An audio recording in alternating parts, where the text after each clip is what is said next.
그 신명기 사관과 그 역대기 사관을 이제 우리가 좀 보려고 하는데 이게 우리가 사실 은혜 받는데 이런 게 뭐 별로 소용이 없죠. 별로 뭐 이게 뭐 신명기 상관이 어떻고 역대기 상관이 어떠냐 이렇게 되면은 사실 별로 이렇게 우리가 그뭐 은혜 받는 데는 문제 없습니다. 그러나 그런 것도 은혜 받는 걸 떠나서 우리가 성경을 좀 더 잘 볼 수 있게 하기 위해서 이런 것들이 필요하고 어떤 시대든지 성경이 틀려지지는 않습니다. 그런데 말씀이 틀려지지는 않죠.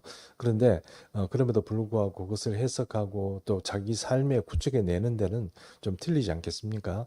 예를 들어서 그릇이 이렇게 있으면 컵이 이렇게 있으면 여기 물을 담는다고 생각해 보십시오. 물은 하나님의 말씀이고 하나님의 뜻이다 이렇게 되면 이런 물이 이렇게 담기게 되면 그릇에 따라서 형태가 바뀌겠죠. 그렇지 않겠습니까? 근데 그게 틀려진다 이렇게 얘기할 수는 없는 거죠. 그거는 좀 다른 문제죠, 그죠? 그렇기 때문에 이 사관이라는 것을 확보를 해놓으면 이 하나님의 지식이라는 것, 성경의 지식이라는 게 생각보다 뭐라고 할까요? 다각도라고 할까요? 우리가 생각하는 문자적인 어떤 그런 2차원 평면에서 이해하는 것보다는 좀 4차원이라고 해야 될까요? 그런 식으로 우리에게 그 진리가 우리에게 전달이 되죠. 근데 이렇게 전달되는 이 진리가 2차원에 살고 있는 그런 현상이나 아니면 3차원 정도에 살고 있는 우리 삶에 이렇게 구축을 하려고 하면 아무래도 거기에는 문제가 생기는 거죠. 예를 들어서 신약 성경이 몇 권입니까? 39권 아닙니까? 맞죠?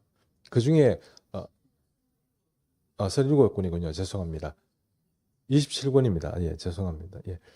그런데 그 중에 복음서가 몇 권이죠? 네 권 아닙니까? 그렇죠. 근데 여러분, 이렇게, 저도 그런 생각을 많이 했고, 아마 일반적으로 그런 생각을 다 하실 싶은데, 복음서를 왜 네 권을 했죠? 한 권 하면 얼마나 좋아요? 한 권 하면 어떤 이득이 있습니까? 유익이 있습니까? 처음부터 다 이렇게 해가지고 이렇게 한 권으로 다 해놓으면 예수님의 생애가 한꺼번에 이렇게 쫙 이렇게 일목요연하게 쫙 보일 수 있잖아요. 그렇게 하면 얼마나 좋겠습니까? 근데 왜 그렇게 안 했죠? 네 개를 다 실어놨어요. 그러면 우리도 그렇게 생각하는 것처럼 역사의 교회사 안에서 누가 그걸 통합해 보려고 노력 많이 안 했을까요? 했겠죠. 그런데 통합을 왜 안 됐을까요? 이것도 마찬가지인 거예요. 4차원적인 어떤 그런 하나님의 말씀이 3차원이나 2차원에 내려왔을 때 그게 제대로 담길 수가 없는 거죠. 그러니까 어, 마태복음, 마가복음, 누가복음, 요한복음은 각각 그 신학적인 관점이 있는 거예요. 그러면 신학적인 관점이 있으면 어떤 사람은 이쪽에서 보고 어떤 사람은 이쪽에서 보고 또 어떤 사람은 이쪽에서 보고 이렇게 이 사면에서 보는 거죠. 사면에서 봐야 그 입체성이 보이는 거죠. 그 살아있는 입체성이 보인다는 거. 그래서 이제 구약 성경도 마찬가지입니다. 구약 성경은 오히려 신약 성경보다는 조금 더 관점이 두 개죠, 두 개. 그 두 개가 뭐라고요? 예, 신명기 사관, 역대기 사관. 이 두 개의 관점이 있다고요. 그러니까 이 두 개의 관점을 가지고 이렇게 우리가 어떤 신학적인 생각, 그러니까 말씀을 보고 이해하고 또 역사를 이해하는 어떤 그런 관점을 이해하면 이게 이제 조금 우리 눈에 좀 쉽게 이렇게 들어오고 그리고 성경에서 요런 이야기들은 어디에 있겠다 이게 조금 정리가 돼요. 그러니까 신명기 사관에 있는 이야기다 그러면 이게 신명기 사관에 나오는 책들에 이게 어떤 내용이 들어가 있을 거고 그리고 만 역대기적인 어떤 내용이다 그러면 그것이 어디에 들어가 있겠습니까? 역대기적인 어떤 교회 성경에 기록이 되어 있겠죠. 그래서 신명기 사관, 역대기 사관 오늘 이렇게 좀 한번 정리해 보도록 그렇게 했으면 좋겠습니다. 신명기 사관 한번 제가 두 번째 한번 보겠습니다. 두 번째 신명기 사관.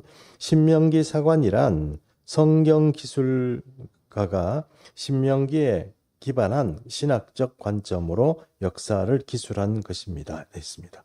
신명기에 기반했습니다. 그러니까 신명기에 기반해서 역사를 이렇게 기술했다 되어 있습니다. 우리가 신자를 무슨 신자라고 그랬습니까? 지난주에 제신자라고 안 그랬습니까? 그렇죠? 그런데 이게 어떤 문서를 이게 신명기에 이렇게 쓸 때는 어떤 경우에 그렇게 쓰냐 하면 문서를 카피할 때 쓴대요. 이해하셨죠? 예. 문서를 카피할 때 신자를 쓴대요. 그래서 이게 원본이 있으면 카피본이 있으면 카피본을 이렇게 카피본을 원본을 이렇게 카피를 할 때 그때 이게 이제 신자를 쓴대요. 이게 중국 얘기입니다. 어차피 중국 말이니까 중국 얘기고 그 영어로 하면 드트로노미인데 이 앞에 듀오라고 붙는 게 이게 듀얼이라는 뜻이거든. 두 개라는 뜻이거든. 듀얼 뭐 이렇게 쓰잖아요. 두 개라는 뜻이거든요. 새롭, 다시 뭐 이런 뜻이에요. 새롭다라기보다는 다시라는 말이 이제 더 맞겠죠. 이제 그렇게 바로 신명기입니다. 이 신명기를 기반으로 역사가 쓰여졌고 그 역사의 어떤 평가의 기준이 되고 척도가 되는 것이죠. 그래서 이 신명기가 그 이후의 역사에 어떤 영향을 미치는데 그 책들이 어떤 책이냐 여기가 나와 있죠. 여호수아, 사사기, 사무엘, 상하, 열왕기, 상하. 이게 무슨 사관에 관련된 책이라고요? 이 책들의 베이스는 신명기가 베이스입니다. 이해하셨죠? 예, 신명기가 베이스입니다. 그러면 여기 역사서 중에 빠진 게 뭐냐면 역대사, 느헤미야, 에스라 나오죠. 그럼 그거는 뭐죠? 그렇죠. 역대 기적 사관을 가지고 있는 그런 책이다. 이렇게 말할 수 있습니다. 그래서 신명기 사관은 주로 이스라엘이 바벨론 포로가 되기 전에 있었던 그 사건들을 주로 다루는 것이 신명기 사관이고 바벨론 포로 이후에 돌아와서 이스라엘 백성들이 다시 어떤 민족의 정체성 그리고 유대인의 어떤 그런 자존성 뭐 이런 것들을 회복하면서 만들어진 사관 그게 역대기 사관이다 이렇게 말할 수 있다는 것입니다. 그러면 신명기 사관의 신학적인 주제는 무엇입니까?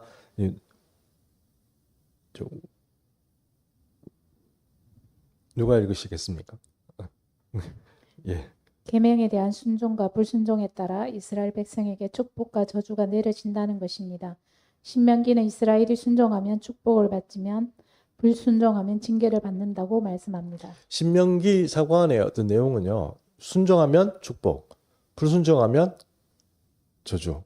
이겁니다. 아주 단순합니다. 이렇게 명령이 그렇게 하나님께서 이렇게 주셨다. 그래서 신명기 사관의 어떤 그 신학적 관점이 뭐냐 이렇게 얘기를 하면 여러 가지 특색이 있기는 합니다만 그 첫 번째 주제는 무엇이냐? 하나님의 율법에 순종하면 축복이고 불순종하면 저주다 이런 겁니다. 그러면 신명기에 있어서 어떤 사람이 백성이나 어떤 사람이 저주를 받는 것 이유는 무엇입니까? 율법에 순종하지 않았어. 그럼 답은 명확하죠. 요즘 우리 시대에 이렇게 얘기하면 어떻게 됩니까? 말도 안 된다 이렇게 얘기할 거 아니에요. 그죠? 그 왜 말이 안 됩니까? 예수님께서 어떤 눈먼 자가 이렇게 막 돌아다니니까 제자들이 주여 저 사람은 어째서 눈이 멀었습니까? 자기의 죄입니까? 자기 아버지의 죄입니까? 이렇게 물어본 거 아시죠? 누구의 죄입니까? 예수님께서 누구의 죄라고 말씀하셨어요? 누구의 죄라고 말씀 안 하셨죠? 뭐라고 얘기하셨습니까? 저 사람을 통해서 하나님의 영광을 받으시도록 하기 위해서 저 사람이 눈을 멀었다 이러면서 고쳐주셨죠. 예, 그렇기 때문에 예수님도 그렇게 말씀하셨는데 니는 내가 보니까 뭔가 안식일 시키는 게 좀 이상해. 뭐 이런 식으로 평가하고 잣대질하고 그렇게 요즘 시대는 좀 안 하는 게 좋습니다. 은혜의 시대이기 때문에 그렇죠. 유대인이라면 뭐 자기가 알아서 하는 거지만 그래도 우리 이방인들에게 너무 잣대를 들이대고 그렇게 하는 건 좀 곤란합니다만 그러나 그 기조는 분명합니다. 그 기조라는 게 무엇입니까? 하나님께 순종하면 복을 받고 하나님께 불순종하면 저주를 받는다. 이거는 분명합니다. 내가 내 욕심 내고 내 생각대로 하고 하나님의 말씀 안 듣고 이렇게 하면 뭐 안 되는 건 당연한 거죠. 예, 그렇게 돼 있다는 것입니다. 자, 그다음에 세 번째입니다. 신명기적 역사의 패턴입니다. 이건 제가 읽겠습니다. 신명기적 역사서는 범죄, 그리고 징계, 회피, 회피가 아니고 회개, 구원의 역사가 반복적으로 나타나는데 제가 일부러 실수하는데 여러분 잘 따라오셔야 됩니다.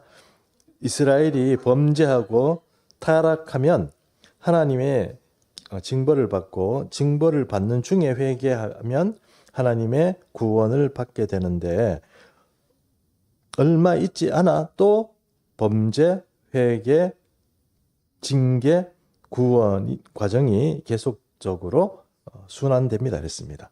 그러니까 신명기 역사서가 말하는 것은 뭐냐? 이렇게 네 개의 패턴이 계속 반복되는 거예요. 순환되는 거. 그죠? 이게 제일 잘 나오는 게 어딥니까? 사사기죠. 사사기가 이게 제일 잘 나옵니다. 거기에 사사기에 보면 사사기에는 뭐 백성들이 하도 말 안 들어가지고 외국 이방인이 침입해가지고 막 괴롭히면 주여 이러고 살려주세요 이러면 또 하나님께서 사사를 보내주셔가지고 또 무찌르고 그죠? 무찌르고 나면은 또 조금 괜찮다가 얼마 안 있으면 또 타락하고 뭐 그래가지고 계속 돌아가는 이야기가 끝없이 돌아가는 이야기. 그래서 사사기에는 사사들이 엄청 많이 나타나죠. 왜 그렇습니까? 그만큼 많이 돌렸다는 얘기입니다. 그렇죠? 예, 그런 이야기 그렇게 나와 사사에 나와 있는 이야기입니다. 사사기도 바로 신명기적 사관에 입각한 그런 기록이다 이렇게 말할 수 있습니다. 그다음에 네 번째 신명기적 관점의 동기입니다. 권사님 좀 읽어주세요. 신명기 역사서는 단순히 역사적 사건을 나열하거나 소개하기 위해 기록된 것이 아니라 역사 속에서 활동하시는 하나님을 소개하며 회개와 순종 그리고 그것을 긍휼히 여기시는 하나님을 통한 구원을 강조하고 있습니다. 그렇죠.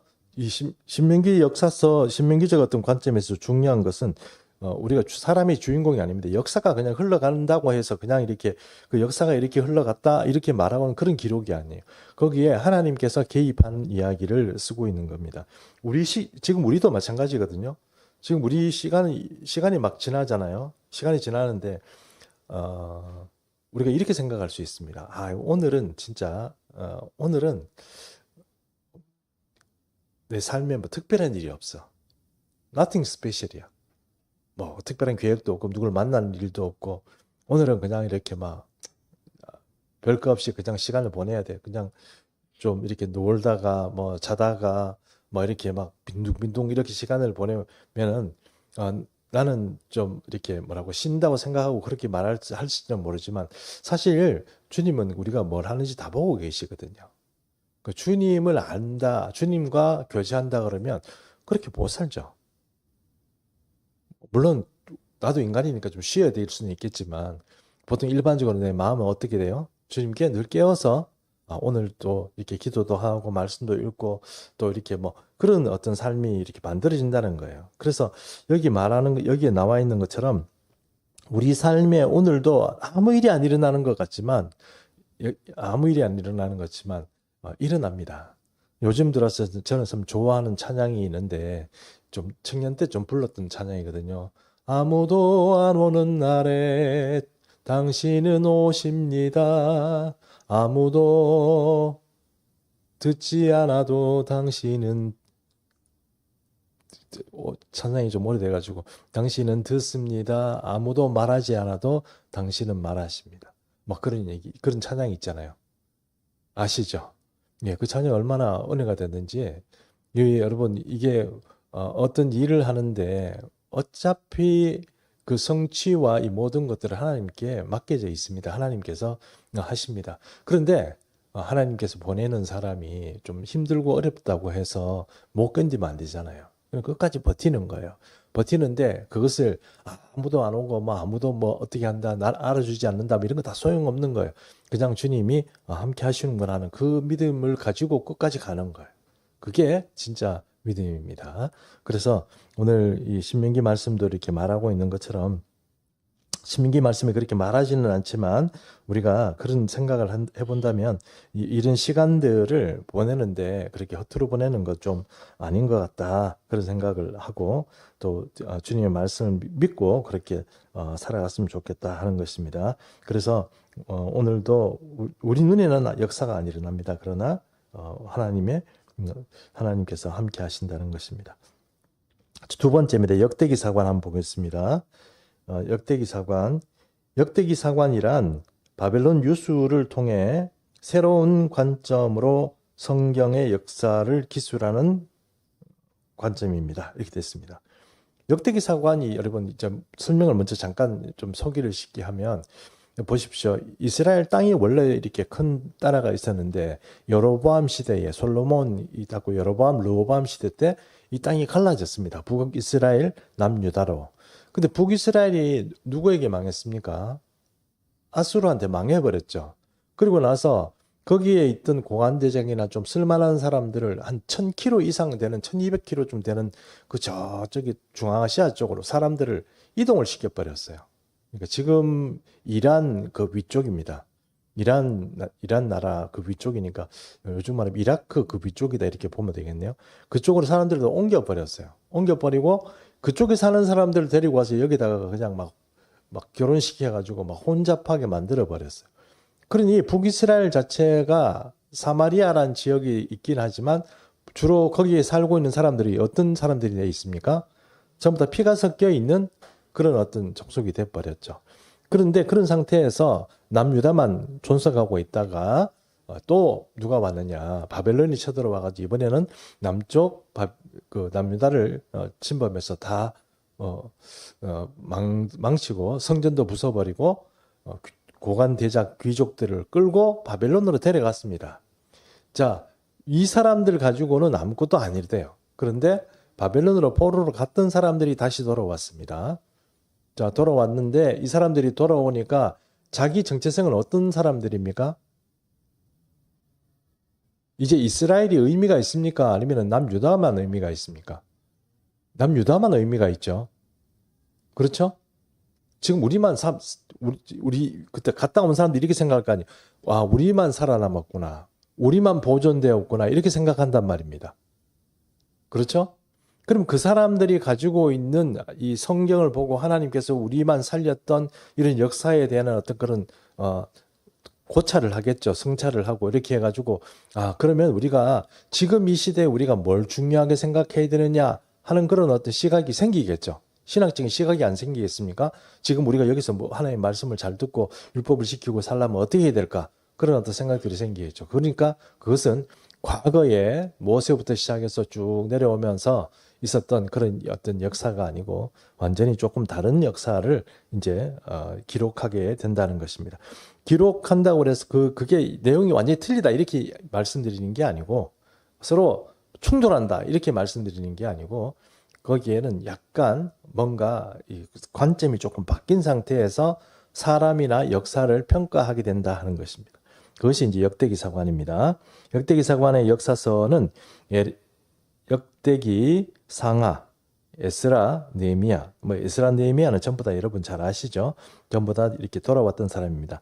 그러니까 사무엘 상하, 그 다음에 열왕기 상하까지는 신명기적 사관 안에 쓰여진 책이고 역대기 상하는 역대기적 사관에 입각해서 쓰여진 책입니다. 그러면 사무엘 상하와 열왕기 상하는 언제 쓰여졌습니까? 언제요?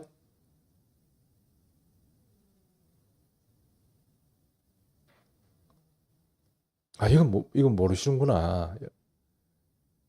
모르시는구나. 이 몰라도 괜찮습니다. 아는 사람이 별로 없습니다. 제 말은 아는 사람이 별로 없다는 얘기가 이게 언제 쓰여진지 정확하지가 않다는 얘기예요. 일부 한 군데 이렇게 약간 근거가 남아있는 데가 어딘지 하면은 요시야 왕 때입니다. 요시야 왕 때. 요시야 왕 때 어떤 일이 있었냐면 hil기야라는 제사장이 그때 대제사장으로 있을 때였어요.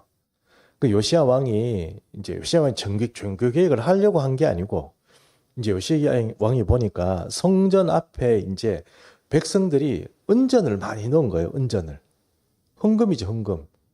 우리로 말하면 주정헌금이에요. 주정헌금을 많이 넣은 거예요. 그 주정헌금이 지금 꽉 차가지고 지금 은전이 차가지고 막 넘칠 쯤 되니까 hilkiah가 사반이란 뭐 총리인지 제가 기억은 잘 안 납니다만 사반이란 총리인지 아니면 뭐 이렇게 어떤 그 재정 맡은 어떤 그런 관리인지를 모르지만 사반을 hilkiah에게 보내가지고 그 돈 꺼내가지고 그 성전 보수하는 데 써라 이렇게 된 거예요. 그러니까 사반이 가서 그럼 제가 감독을 할까요? 감독은 네가 하지 말고 hilkiah 대제사장도 하나님의 종인데 그 사람한테 전적으로 맡기고 그냥 다 그냥 줘라. 뭐 이거 꼬치꼬치 따지지 말고 그 사람이 알아서 하도록 해라 이렇게 된 거예요.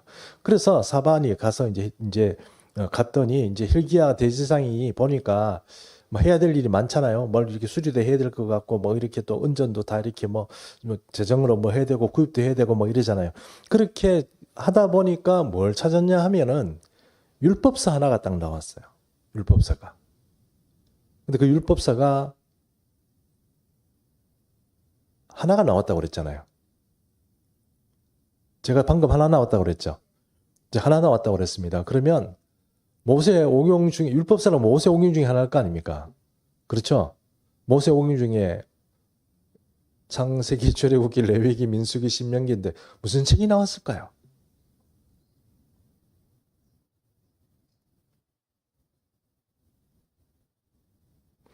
혹시 주무시고 계시는 분 안 계시죠? 신명기에 나왔어요. 신명기. 목사님 신명기인지 어떻게 알아요? 예, 히브리 학자들이 그렇게 신명기라고 얘기를 해줍니다. 신명기가 나왔는데 신명기를 보고 그 hilkiah 제사장이 사반한테 이런 게 나왔어요. 그러니까 사반이 그걸 읽었어. 읽으니까 갑자기 사본이 감동된 거죠. 야, 이거 큰일 났네. 우리 민족이 이렇게 안 풀리고 안 되는 이유가 이것 때문이었구나 하는 것이에요. 근데 그게 이제 신명기를 보니까 세상에 이게 우리가 자꾸 저주로 걸어가는 그런 길을 걸어가는 어떤 그런 백성들처럼 그렇게 우리가 잘못했구나. 이 큰일 났다. 어떻게 할까? 요시야 왕에게 보여준 거예요. 요시야가 그때 요시야 왕이 된 지 18년인가 그렇게 됐을 때입니다. 와가지고 왕한테 이렇게 읽어주는 거예요. 그리고 요시야가 옷을 찢었어요. 세상에 우리가 이런 걸 모르고 있었네. 옷을 찢었어요. 그러면서 요시야가 대대적인 회개 운동을 일으킵니다. 종교 개혁을 일으켜요. 종교를 일으키고 성전 안에서 아세라, 바알, 목상 있고 그 다음에 청동상 있는 거 싹 걷어가지고 다 태우고 그 다음에 해와 달과 별에게 제사 지내는 산당 허물고 뭐 이 굉장히 어떤 노력을 많이 했어요. 그리고 이제 정확하게는 모르지만 이제 그때 시대에 바로 이 성경책에게 입각해서 뭐라고 역사서를 적어라. 역사서를 기록해라. 이렇게 해서 역사서가 쓰여졌다는 설도 있습니다. 설이에요, 설. 아셨죠? 그러면 이 설이 근거 없는 설일까요? 근거 없이 이런 얘기 할까요? 근거가 있겠죠. 근거가 있습니다. 근거가 있어서 그런 얘기 합니다. 성경에 그렇게 나와 있습니까? 성경에는 안 나와 있습니다. 예. 이거는 그럼 목사님 어떻게 아세요? 야사입니다. 야사. 아시겠죠? 예, 야사입니다. 정사는 아닙니다. 정사는 아니지만 야사에 그렇게 되어 있습니다. 그래서 요시야 시대 때 아마 이런 신명기 사관에 입각한 그런 역사서들이 정말 정리가 됐지 않을까. 아니면 최소한 열왕기 상하 이 정도는 그때 정리가 된 게 아닌가 이렇게 본다는 것입니다. 그럼 어쨌든 오늘 이제 지금 신명기를 하니까 역대기 관련해 가지고 좀 우리가 한번 조금만 더 살펴보고 얘기를 마무리하겠습니다. 역대기의 기술 봄입니다. 권사님. 신명기 역사서가 가나안 정복 시대로부터 서술을 시작하고 있는 것에 반해 역대기 역사서는 아담으로부터 시작되는 족보 역대상 1장에서 9장의 서술로 시작됩니다. 이는 이스라엘의 정체성을 부각시키기 위한 것입니다. 이는 역대기 역사서가 서인 시기가 이스라엘이 바벨론으로부터 귀환하여 동질성과 자기 의식이 절실히 요구되던 때였기 때문입니다. 자, 역대기가 왜 나왔냐 이렇게 얘기를 하면 그거 이제 역사적인 필요죠. 백성들이 동질성을 회복하고 지금 포로됐다가 이제 돌아와가지고 이 하나님의 백성으로서 우리가 남은 자들로서 뭔가 민족의 어떤 정체성을 만들고 이제 앞으로 하나님의 어떤 그런 제사장으로서 이렇게 살아가야 되는데 신명기 사관 가지고 있었던 그런 어떤 역사적 그것 가지고는 안 되겠다는 거예요. 왜냐하면 거기에는 이스라엘도 들어가 있고 이스라엘 백성 전체가 다 들어가 있으니까 힘든다는 거예요. 지금 왜 이스라엘 전체에 들어가는 게 힘드냐? 성전을 지어야 되는데 순수한 유다 혈통인 우리가 지어야지 이스라엘 백성까지 다 집어넣으면 이방 잡족까지 다 들어와가지고 성전 지으면 성전이 제대로 되겠냐는 거예요. 이해하시죠? 왜 신명기 사관으로는 안 된다고요? 그 백성들을 전부 다 하나님의 백성으로 인정하면 그 위에 잡족이 된 사마리아 사람들과 모든 사람들을 다 아울러가지고 우리 형제다 이래가지고 성전을 건축하면 성전 건축은 잘 되겠죠. 돈이 많으니까. 그러나 남유다 백성의 입장에서 볼 때는 어때요? 우리가 하나님의 특별한 보호하심 가운데 남은 사람으로서 성전을 지을 자격이 있고 또 그 백성으로서 하나님의 말씀을 지키고 보호할 수고 이렇게 고수할 수 있는 그런 족속으로서 남유다가 있는 거예요. 그러니까 남유다는 성전을 짓고 제사장 제도를 다시 회복하고 그렇게 하기 위해서는 신명기 사관 안에서 같이 살고 있던 저 위의 백성들하고 같이 섞이면 돼요, 안 돼요? 안 되겠죠? 이해하셨죠? 예, 그러니까 바빌론 포로에서 돌아왔던 이 사람들이 주축이 돼서 가지고 어떤 성경을 다시 한번 보고 그 성경에 입각해서 사람들을 가르치게 되고 그렇게 된 것이 바로 역대기 사관입니다. 그렇죠? 그래서 이때는 사람들이 에스라가 학자잖아요. 에스라가 사람들을 가르치고 또 절기가 되면 사람들 앞에서 성경을 낭송하고 뭐 이런 일들이 많았습니다. 잘 가르친 거예요. 옛날에는 잘 그렇게 하지 않았습니다. 그런데 원래 하나님께서 절기 때가 되면 레위기 말씀을 백성들 앞에서 읽으라고 했거든요. 근데 읽었습니까? 안 읽었습니까? 읽었다는 기록이 없어요. 기록이 없습니다. 그런데 이 에스라 시대에 느헤미야 시대에 이제 성전을 재건하면서 그때 사람들이 말씀을 읽으니까 사람들이 막 울었어요. 요시야가 울었던 것처럼 이 사람들이 막 울었어요. 그러니까 이 어른들이 다니면서 울지 마라 여호와를 기뻐하는 것이 너희의 힘이라 막 이렇게 하면서 독려를 하고 막 이제 고기 먹고 이렇게 뭐 떡 먹고 이래가지고 힘내고 이렇게 했던 이야기가 바로 이제 또 이렇게 에스라 시대 때 그것이 바로 어떤 이야기입니까? 예, 역대기 사관에 입각했던 그런 백성들을 이렇게 독려하고 그들을 다시 한번 이 하나님의 사람으로 하나님의 백성으로 세우기 위해서 했던 것이 바로 이 역대기 사관입니다. 비록 다 망해가지고 이제 얼마 안 남았지만 그래도 핵심적인 멤버가 남아서 이렇게 하나님의 정체성, 하나님 나라의 하나님 백성을 이렇게 수립하고 나갔던 그것이 바로 역대기 사관이다 이렇게 말할 수 있습니다. 자, 그다음에 그래서 세 번째 남유다 유지의 기술입니다. 역대기 역사의 관심은 지속적으로 불순종했던 북이스라엘 왕국보다 남유다 왕국에 국한되어 있습니다. 그러니까 되어 있습니다. 이는 남유다 왕국이 참 이스라엘이며 포로기 이후에 이스라엘 공동체의 중심은 예루살렘이 되어야 한다는 사실을 알려주고 있습니다. 그렇죠?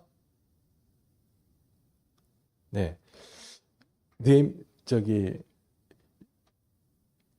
역대기에 보면 우리가 이제 이렇게 돼 있잖아요. 원래 이스라엘이 다윗 왕국이 하나였다가 솔로몬 시대까지 왔는데 그 이후에 여로보암과 르호보암으로 갈라지고 나서 북이스라엘과 남유다로 이렇게 다 있습니다만 11개는 그게 다 있죠.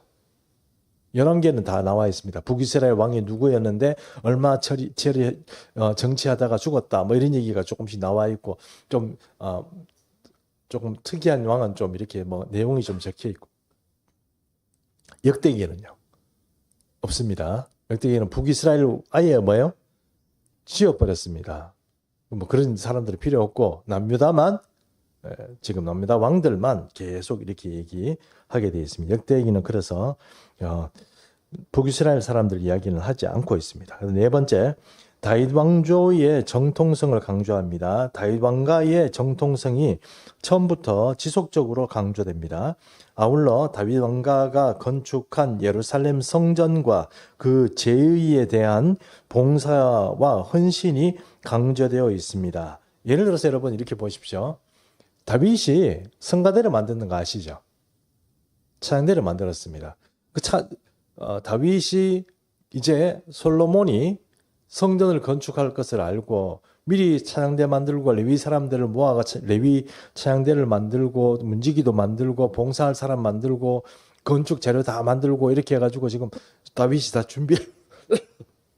준비를 하잖아요. 그리고 제사장 제도가 24반차로 돌아간다는 거 아시죠? 그 24반차 제도가 누가 만들었습니까? 다윗 시대에 만들어진 겁니다. 다윗 시대에 이렇게 24반차를 만들었습니다.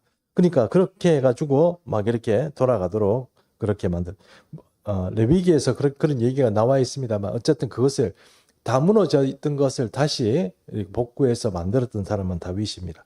그런 일들을 했기 때문에 다윗의 왕가, 그리고 다윗의 왕가가 있는 다윗성, 그리고 그것이 있는 예루살렘, 그리고 예루살렘 성전, 이런 것들이 중요해집니다. 이제 거기가 핵심이 되고 그것이 이제 역대기에 있어서 중심적인 어떤 그런 장소가 되고 사상이 되는 것입니다. 그 다음에 성전과 제사의 중요성을 강조했습니다. 권사님 좀 읽어주십시오. 다섯 번째. 네. 역대기 사관에서는 바사와 고레스의 존재와 그 왕의 명령으로 유대인들이 예루살렘으로 돌아와 성전을 재건한 사실을 강조합니다. 고레스는 나의 목자, 나의 기름받은 고레스. 이는 포로 기간 동안에도 이스라엘 백성들이 그들의 주체성을 지켜나갈 수 있었던 것은 성전을 향한 열심과 재건의 뜻에 있었음을 암시합니다. 이처럼 역대기는 성전과 제사의 중요성을 강조합니다. 예, 여러분 이스라엘이 보면요, 이스라엘이 자기 나라가 휘청휘청하고 이럴 때 자기들끼리 뭐 독립운동도 하고 막 이렇게 했지만 사실 별로 그렇게 뭐 임팩트가 없었어요. 아시죠? 성경 우리 읽어보니까 알잖아요. 누가 뭐 아수르 쳐들어가고 확 한번 해버리고 애굽이 한번 옛날에 그러고 그 다음에 또 안 되면 또 위에 있는 뭐 하맛 이런 데서 와가지고 막 그러고 요즘은 시리아죠. 시리아 쪽에 있는 사람들이 와서 그러고 또 결정적으로 바벨론 뭐 이런 사람들이 느부갓네살이 와서 팍 해가지고 난리죠. 그리고 그 느부갓네살한테 포로됐던 사람들이 전부 거기서 평생 그렇게 살 줄 알았는데 하나님은 딱 70년이 되니까 예레미야가 예언한 것처럼 누구를 일으켜요? 바사왕 고레스를 일으키죠. 바사왕 고레스는 그래서 성경에 이사야의 예언이 되어 있습니다. 이사야에 뭐라고 되어 있냐면은 이사야 여기 나와 있는 것처럼 나의 목자 됐습니다. 나의 목자. 하나님을 인도하는 목자라는 뜻이 아니고 내가 부리는 목자라는 뜻이에요. 내가 부리는 목자다 이런 뜻이에요. 그런 사람이 고레스를 얘기할 때 그런 나의 목자다. 그 다음에 또 나의 기름 부음인 줄 알았는데 성경에는 기름 받은 고레스라고 되어 있습니다. 그 고레스를 기름 부어가지고 왕으로 삼았다는데 이게 외부의 왕을 기름 부어가 세웠다는 게 고레스가 거의 유일하죠. 왜 그랬을까요? 하나님은 고레스를 통하여서 이스라엘 백성들을 성전을 재건할 수 있도록 다시 보내주죠. 그런 일들을 이제 고레스를 통해서 합니다. 오늘 우리나라 형편은 좀 어떻습니까, 여러분? 우리도 사실 비슷하지 않나요? 우리는 지금 아주 정말 체제 전쟁 가운데 지금 빠져들어가 있죠. 지금 여기서 누가 뭐라고 그러면 난리 날 것 같아서 얘기는 못 하겠는데 트럼프와 시진핑의 그 각축 가운데 우리가 지금 놓여 있잖아요. 어떻게 해야 되느냐. 여기서 어떤 사람들은 이쪽에 붙고 어떤 사람이 이쪽에 붙고 이래가지고 지금 난립니다. 그게 여러분 누구와 하나님께서 기름 부으냐 거기에 따라서 우리가 움직여야 되는 거죠. 그죠? 예, 어느 누가 힘들어. 여러분 히스기야도 여러분 잘못 판단하는 것 때문에 히스기야도 바벨론 편을 들어가지고 이사야한테 얼마나 혼이 났습니까? 이사야한테 혼난다는 게 이사야한테 혼나는 게 문제가 아니고 나라가 거들날 뻔했죠. 히스기야가 편을 잘못 드는 바람에 뭐 그런 일이 있었잖아요. 그처럼 똑같이 우리 시대도 마찬가지예요. 하나님께서 기름 부으시는 사람이 우리의 문제도 해결해 줍니다. 우리가 일부러 누구를 더 의지한다는 게 아니고 해결해 줍니다. 이게 국제적으로 이 돌아가는 어떤 정세고, 우리가 뭐 저기 미국의 대통령이 누가 되든 뭐 중국의 뭐 총수가 누가 되든 우리가 무슨 상관이 있습니까? 근데 굉장히 큰 상관이 있습니다. 수천 년 동안 우리나라 민족이 거기에 시달려 왔고, 또 지금도 좀 우리가 좀 괜찮은 것 같아가지고 우리 나름대로 뭐 괜찮다고 생각하는데, 또 이렇게 막상 어떤 어려운 일에 문제에 빠져보니까 이 강력한 어떤 그 힘들이 지금 또 우리를 괴롭히는 것을 봅니다. 자, 이 마찬가지입니다. 하나님께서 이 고레스를 일으킵니다. 이처럼 참 저도 이런 생각이 듭니다. 우리 민족이 좀 어려울 때 저는 아이고 주님 고레스를 일으켜 주세요 이러고 막 기도하는데, 고레스가 언제 나타날지는 잘 모르겠습니다만 고레스 같은 그런 이 사람을 통하여서 됩니다. 자, 그러면 우리가 조금 이해 안 되는 게 하나가 있는데 뭐냐 하면은 이사야서가 언제 쓰여졌습니까?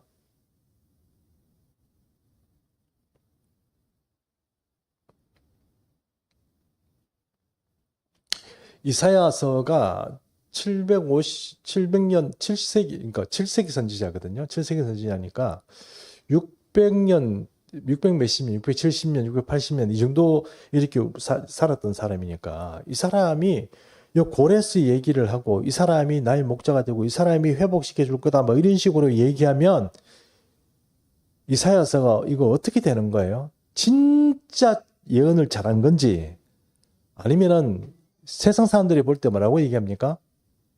이사야서는 포로기 이후에 누가 이사야 말고 이사야의 제자 중에 하나가 서가지고 뒤에 떼 붙였다 이렇게 얘기하는 거예요. 이해하시죠? 근데 이사야서는 여러분 우리가 이사야 저자가 한 명입니까? 아니면 여러 명입니까? 정확히 얘기하십시오. 이사야 저자가 한 명입니까? 여러 명입니까? 한 명이죠, 한 명. 이사야 선지자 그 정도 예언 못하면 뭐 이사야 선지자겠습니까? 한 명입니다, 한 명. 그런데 세상 사람들이 볼 때는 그게 너무 이상하죠. 고레스가 왜 이사야에 나와요? 그먼 후대 사람인데 고레스가 나오고 그 사람들이 다시 돌아오고 뭐 이런 어떤 이야기들이 막 적혀 있는 거 보면 이사야 이거 진짜 완전 사기다 이렇게 된 거죠. 심지어 어느 정도 사기가 냐면 이사야 53장에 나오는 예수님의 이야기를 보고 어떤 사람들 어떻게 얘기하는 줄 아십니까? 예수님이 돌아가시고 나서 제자들 중에 이사야에 첨부시켰다 이런 사람도 있어요. 왜 그러냐면 이사야가 말하고 있는 예언의 정확성 때문에 그래요. 그것도 문서로 남겨져 있잖아요. 그러니까 그들은 그게 이해가 안 되는 거죠. 어떻게 그렇게 사람 이름과 똑같이 이렇게 뒤에 이게 나올 수 있냐는 거예요. 그러니까 이거 분명히 뒤에 조작했어 이렇게 얘기를 하는 겁니다. 그러나 어쨌든 이사야는 한 명입니다. 한 명이 벌써 이런 사건들이 생기기 전에 벌써 다 예언을 했죠. 자, 그러면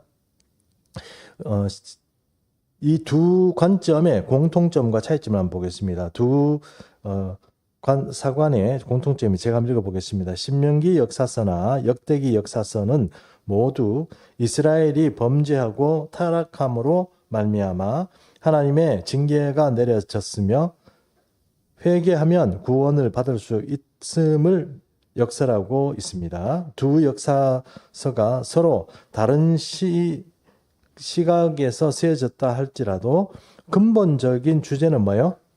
같습니다. 그러니까 역대기를 쓰는 이유가 뭐냐? 우리가 왜 뭐 때문에 이렇게 타향살이를 하고 괴로웠냐? 우리가 보니까 우리 조상들이 하나님의 율법을 안 지키고 말을 안 들었어. 불순종해서 그렇다. 그럼 우리는 어떻게 해야 되냐? 불순종 회개하고 우리가 이제 말씀을 잘 들어야지 하는 게 역대기 사관이에요. 그러니까 어떤 면에서 이 사관 자체가 틀릴 것 같지만 비슷해요. 예, 비슷합니다. 가지고 있는 그런 공통점이 그렇다는 거예요. 그 다음에 두 서 간의 차이점은 권사님 좀 읽어주세요. 신명기 역사서는 북이스라엘과 남유다를 함께 취급하며 소개하고 있는 반면 역대기 역사서는 남유다와 성전을 중심으로 서술하고 있습니다. 따라서 신명기 사가의 시각이 예언자적이라고 한다면 역대기 사가의 시작은 제사장적이라고 할 수 있습니다. 신명기 사관은 출발이 이 예언자들하고 선지자들 이런 사람들이 예, 출발이라고 이렇게 말할 수 있습니다. 그러나 역대기 사관은 그런 예언자들보다는 이제 제사장들 그런 사람들이 중심이 되어 있습니다. 왜 그러냐면 이스라엘 나라의 선지자들이 사실은 그 출발은 북이스라엘이죠. 엘리야, 엘리사 이런 사람들부터 시작해서 북이스라엘 탁월한 어떤 선지자들이 많았으면 큰 능력도 많이 나타났고요.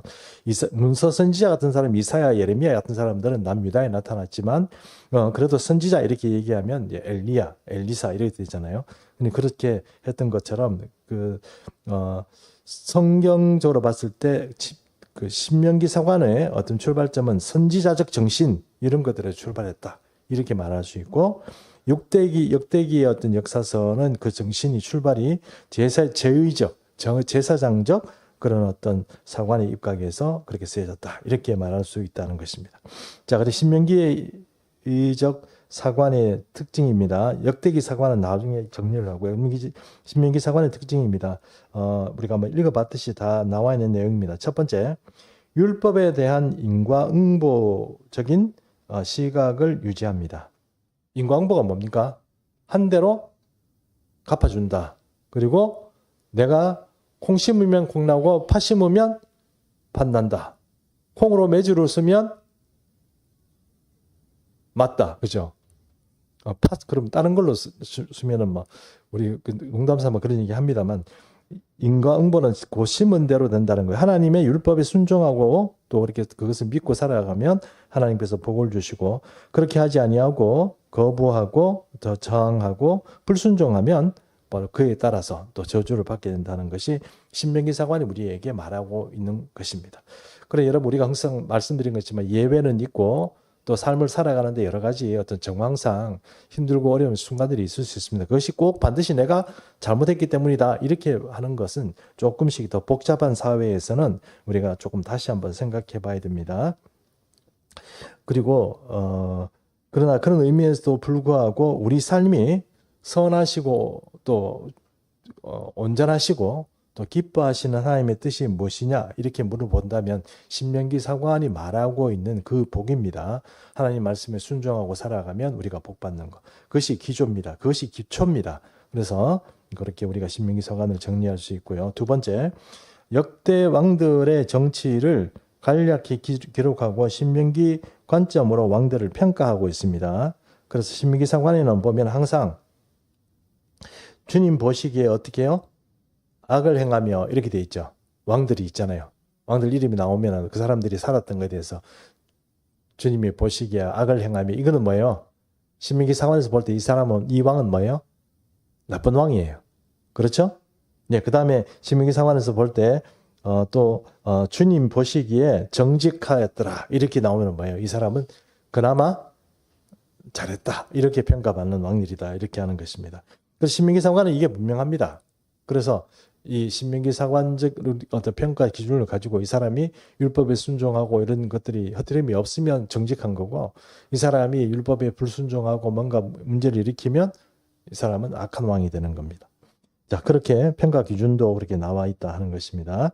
그 다음에 세 번째, 신명기는 연설문으로 연설문의 구조로 되어 있다 그랬습니다. 연설문 구조되어 있다는 게 어떤 뜻입니까? 말 그대로 설교죠, 설교. 맞죠? 그러면 신명기를 가장 잘 읽는 방법이 뭘까요?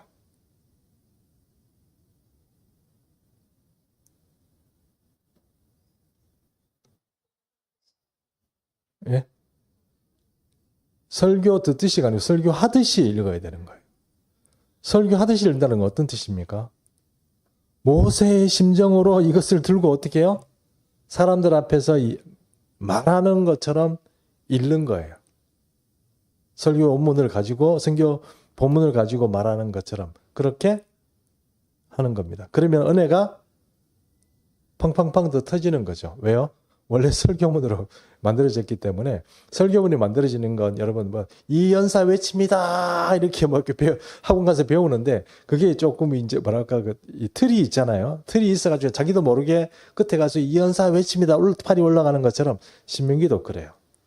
그래서 신명기를 읽을 때 제일 좋은 방법은 책을 들고 내가 설교하는 것처럼 선포하는 거예요. 그러면 정말 모세가 내려온 것 같은 그런 은혜가 모세가 내 옆에 선 것 같은 그런 은혜가 있다는 것입니다. 그래서 신명기 읽는 가장 좋은 방법은 설교를 하듯이 선포하듯이 그렇게 성경 읽는 것이 제일 좋다는 것입니다. 오늘 여기까지 하겠습니다.